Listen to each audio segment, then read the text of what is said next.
Hello বন্ধুরা, তোমরা সবাই কীরকম আছো? আশা করি তোমরা সবাই ভালো আছো। আমিও ভালো আছি। আজকে তো থাম্বনেল আর টাইটেল দেখি তোমরা সবাই বুঝে গেছো যে আজকে কি হতে চলেছে। আজকে এতটা সুন্দর একটা শুভ দিন, মেয়েদের আর ছেলেদের আজকে অনেক সুন্দর দিন। এইদিকে আমি আর আমার দাদার মেয়ে ভাস্তি আমরা রেডি হয়ে নিয়েছি। আজকে তো সবাই জানো যে আজকে একটা সরস্বতী পুজোর দিন, কত সুন্দর একটা আনন্দের দিন। আজকে আমি আর আমার ভাস্তি একসঙ্গে যাচ্ছি।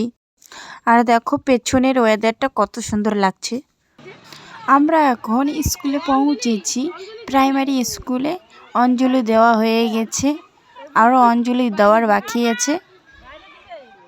পুজোর দিনে রঙে রঙে সবাই কালারের শাড়ি পরেছে, অনেক সুন্দর লাগছে সবাইকে। আমি এখন নিগমনগর স্কুলে গিয়েছি। আর দেখো সামনটা এত সুন্দর করে সাজুগুজু করে নিয়েছে, অনেক সুন্দর লাগছে। আর সব থেকে একটা জিনিস খুব আমাকে ভালো লাগছে, সরস্বতী ঠাকুরটাকে খুব সুন্দর দেখাচ্ছে।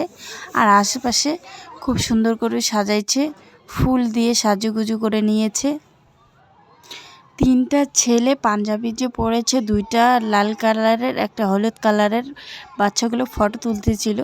আর পাঞ্জাবিগুলো যে এত সুন্দর লাগছে দেখতে না।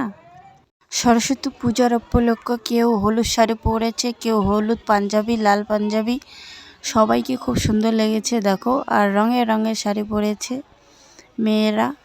আর দেখো নিগমনগরে এই দিকটা অনেকটাই সুন্দর লাগছে, কিন্তু গতবারের থেকে এবার অনেকটাই ভিড় কম। কিন্তু গতবার অনেক ভিড় ছিল, কিন্তু গতবার আরও সেই ভালো লাগতো।